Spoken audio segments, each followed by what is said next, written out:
Assalamualaikum warahmatullahi taala wabarakatuh. Nama saya Muhammad Nuzairi bin Rusli daripada PDPP Sejarah Sekolah Menengah, dan ini adalah simulasi minggu ke-8 core curriculum untuk kelab drone SMK Dalan. Okey, hari ini saya akan mulakan dengan topik yang seterusnya, iaitu asas penerbangan drone, iaitu DJI Tello, ya. Okey, saya teruskan. Okey, ini adalah sedikit ulang kaji untuk minggu yang ke-7, di mana pada minggu yang ke-7 saya dah mengajar kepada anda part-part ataupun bahan-bahan yang ada dalam drone kita. Okey, yang ada di dalam drone. Okey, yang pertama di sini kita ada body ataupun badan, rangka, frame ataupun rangka. Okay, yang kedua kita ada propeller guard. Okay, yang ketiga kita ada bateri serta disertakan sekali dengan pengecas, charger.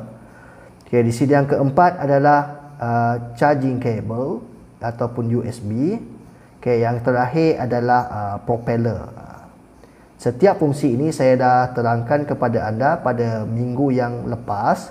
Jadi sila ulang kaji untuk kita refresh balik, kita ingat kembali apa yang cikgu ajarkan untuk setiap minggu. Okey, ini yang kedua. Minggu lepas juga kita telah tengok bagaimana alat kawalan yang digunakan untuk mengawal drone.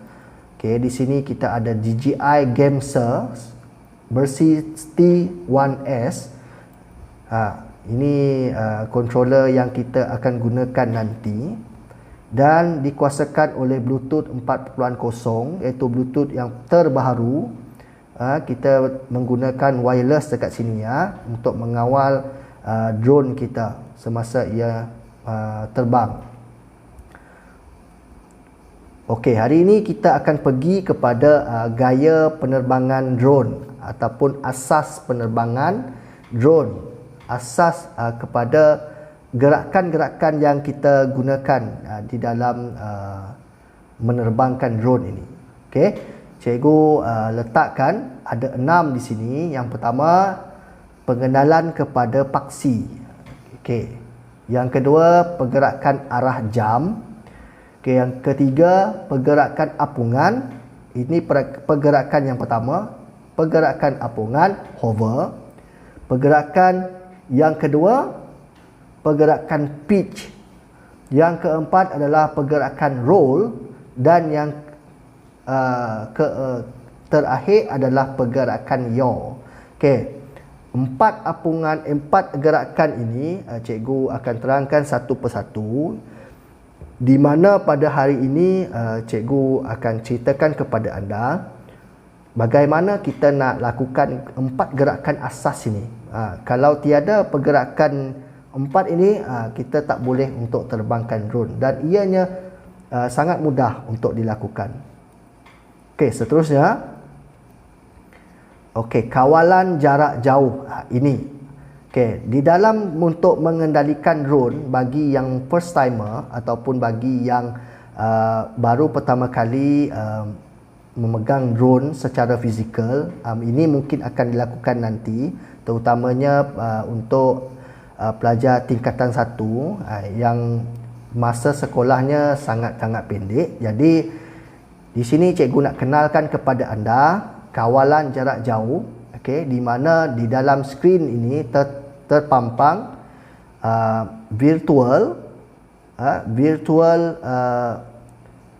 secara pengendalian jarak jauh itu dikendalikan secara virtual, dan yang kedua adalah secara fizikal. Okey, di sini ada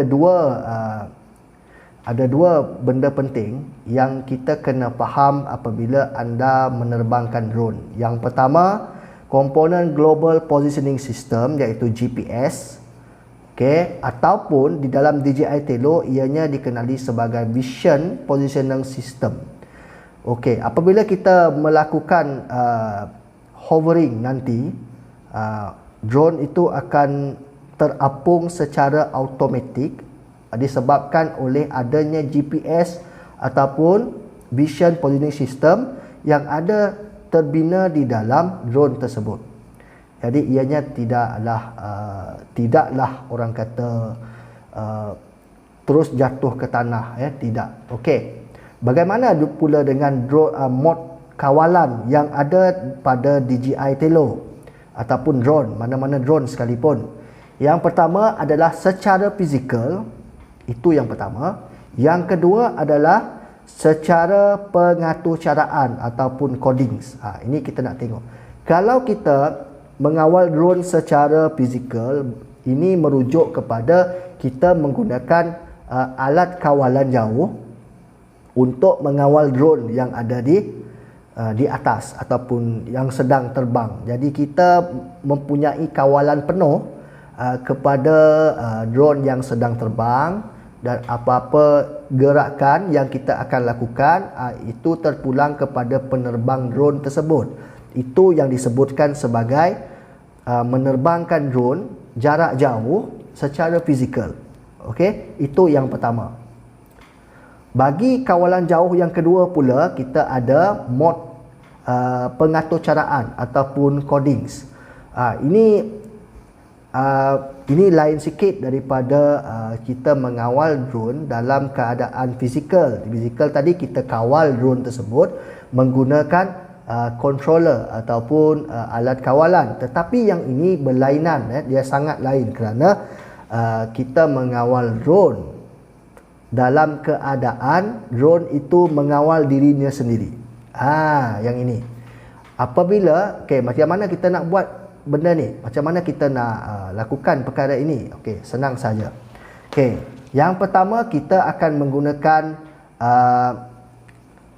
coding language ataupun bahasa pengaturcaraan yang biasanya terdiri daripada software yang kita boleh key in ataupun log masuk kod-kod yang diperlukan oleh drone itu untuk dia baca dan dia jalankan arahan yang kita letak di dalam drone tadi agar dia boleh bergerak sendiri. Ini coding. Ini istimewanya coding.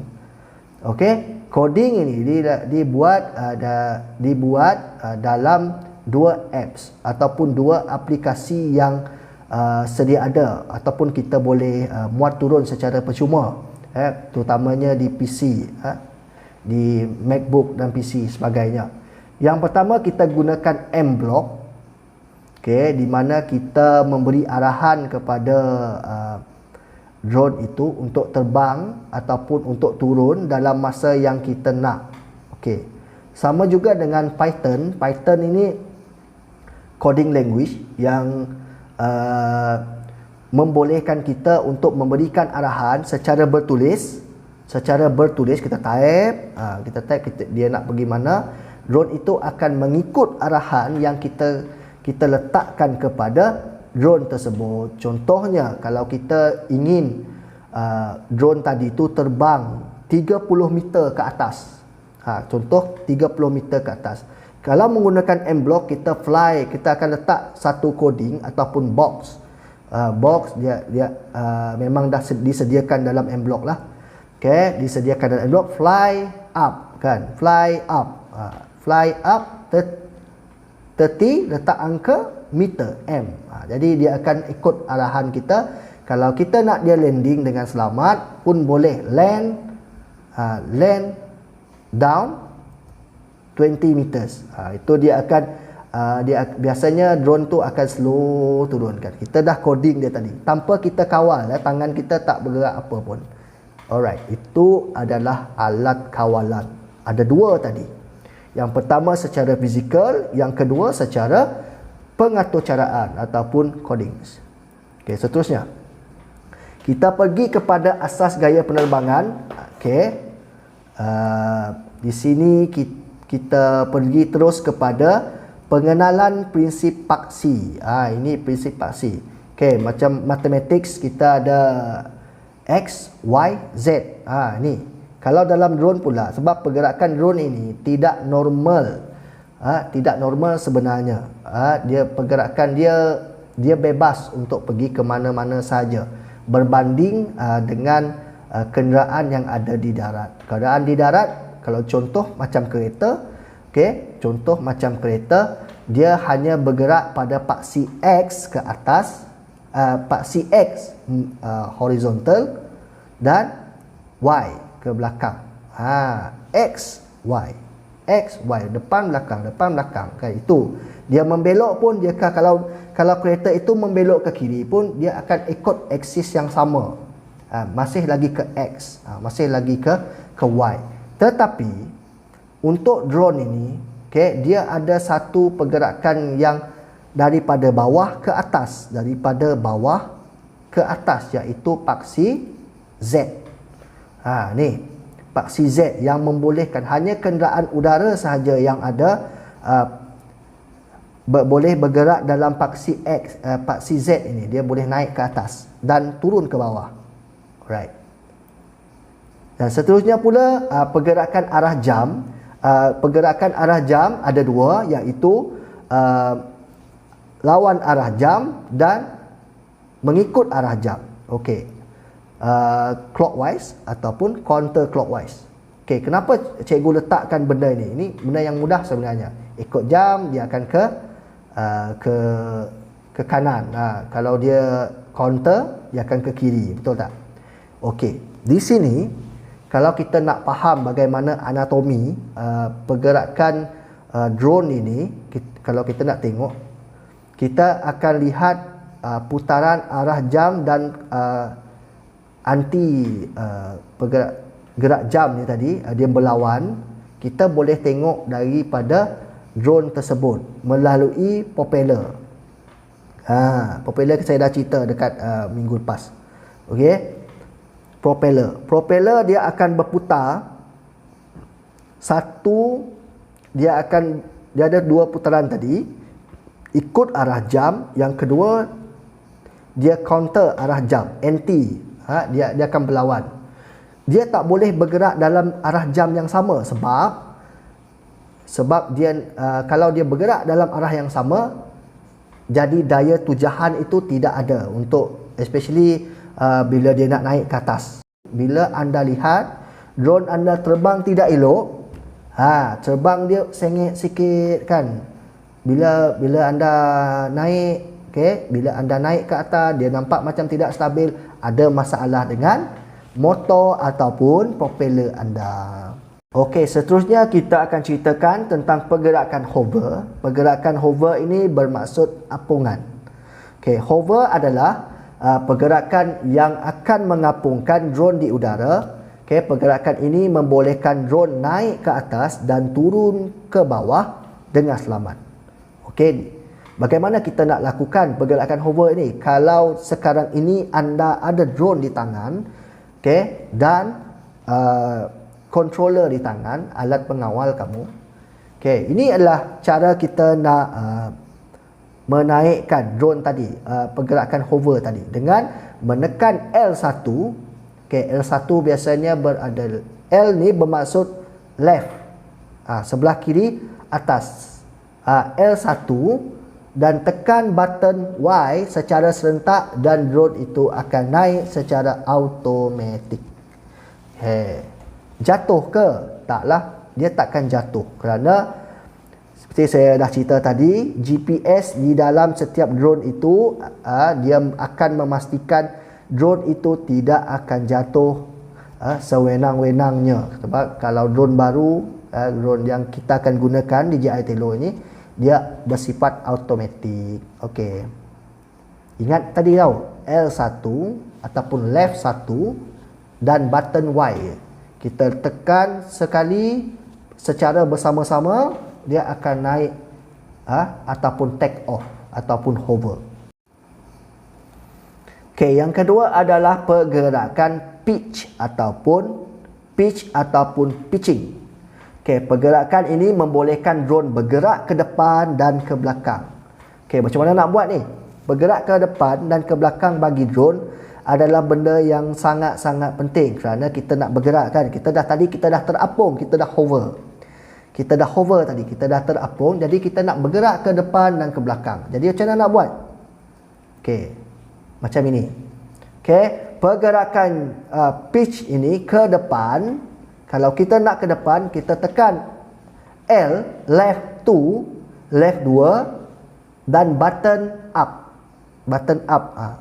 Kita tekan secara bersama-sama, ianya akan bergerak ke hadapan. Okey? Bagaimana pula nak bergerak ke belakang? Kita tekan L2 juga, tapi kita bersama-sama dengannya, kita tekan button down. Jadi dia akan ke belakang. Ini pula adalah pergerakan roll. Pergerakan roll ini adalah gerak kiri dan kanan. Pergerakan ini membolehkan drone bergerak membelok ke kiri dan ke kanan. Jadi tadi kita dah ada dua gerakan. Kita dah hover, okey, kita dah pitch. Jadi kita boleh ke depan, ke belakang, dan sekarang kita nak membelok pula. Macam mana nak buat ni? Okey. Button yang kamu boleh tekan L2 masih lagi, dan L2 bersama-sama dengan button left, button kiri, button kiri. Tekan secara bersama-sama, ianya akan membelok ke kiri. Macam mana dengan membelok ke kanan? Masih juga benda yang sama. L2 tekan button right ataupun kanan, ianya akan membelok ke kanan. Okey, boleh. Senang saja untuk roll. Okey, membelok ke kiri, L2 left. Okey, roll ke kanan, L2 kanan, button kanan. Ataupun kalau kamu nak gunakan analog button ni dia macam toggle di bawah. Di tengah-tengah tu ada toggle pun boleh, tidak ada masalah. Okey, seterusnya adalah pergerakan yaw. Pergerakan yaw ini adalah putaran, ianya berpusing. Pergerakan yaw adalah putaran, dan pergerakan ini membolehkan drone berputar di kiri dan kanan. Ianya bebaslah. Sama ada ianya nak bergerak dalam arah jam ataupun lawan jam, itu terpulang kepada pengawal. Okey, ianya boleh bergerak secara demikian. Boleh tak dia bergerak secara flip ataupun apa orang kata melintang ke bawah? Tak boleh, kerana gaya tujahan itu ke bawah. Itu bukan belon, itu bukan kapal terbang jet, boleh berpusing-pusing. Tidak boleh, drone tak boleh. Ini kita nak putarkan dia. Bila dia di awangan tadi, dia sedang hover, kita nak putarkan dia. Macam mana? Okey, ini mudah saja. Okey, kamu ada controller di tangan kamu. Tekan button right ataupun analog right, analog kanan, butang kanan untuk kamu berputar berputar ke kanan. Okey, itu saja. Tak ada button lain. Dia satu button saja. Sama ada kamu nak gunakan right buttons ataupun analog button right. Mudah saja. Kalau nak ke kanan, berputar ke kanan. Macam mana nak putar ke kiri? Kita lawan balik. Okey, analog kiri akan berputar kiri, ataupun kalau kamu nak gunakan button ataupun butang dekat atas, tekan saja button kiri. Itu untuk yaw. Okey. Dan gerakan yaw ini dia ada negatif dan positif. Kalau negatif dia ke kanan, kalau positif ianya ke kiri. Kita sudah ada di udara, bayangkan kita drone kita dah ada di udara. Lepas tu kita nak ambil gambar macam mana? Bila dah ada di awangan kan, kita nak ambil gambar, kita tekan sahaja R1, iaitu right one. Dia dekat atas controller, di belakang sikit lah. Okey, R1, klik saja, dia akan ambil gambar. Itu cara kita nak ambil gambar menggunakan drone. Seterusnya, kalau kita nak merekod video macam mana? Okey, kalau kita nak merekod video daripada atas, kita tekankan L1, iaitu left one. Itu adalah pergerakan bonus pada hari ini. di mana kita boleh mengambil gambar, snap gambar dari atas dan juga merekod video, kerana setiap drone sekarang ni dia automatically akan disertakan dengan kamera, drone-drone yang barulah. Kesimpulannya, kita sudah belajar beberapa gerakan hari ini. Yang pertama adalah hover. Hover ini take off. Dan yang kedua adalah pitch, pergerakan pitch ke depan, ke belakang. Pergerakan roll, membelok ke kiri dan ke kanan. Dan pergerakan yaw, kita berputar. Apabila anda sudah menguasai keempat-empat gerakan ini, sudah lulus sudahlah untuk anda boleh belajar gerakan-gerakan yang lain. Ini adalah asas kepada drone, di mana kalau anda bercita-cita untuk menjadi pengendali drone satu hari nanti, ini adalah gerakan yang paling asas. Paling asas apabila anda hendak menjadi juruterbang drone. Seterusnya untuk latihan pengukuhan, cikgu gunakan word wall dan kamu boleh imbas QR code yang ada di sini. Di sini ada latihan-latihan yang cikgu sudah sertakan untuk mengukuhkan lagi maklumat yang anda dapat tadi di dalam diterjemahkan di dalam word wall. Sekian saja daripada cikgu untuk kelas minggu yang ke-8. Sekian, terima kasih.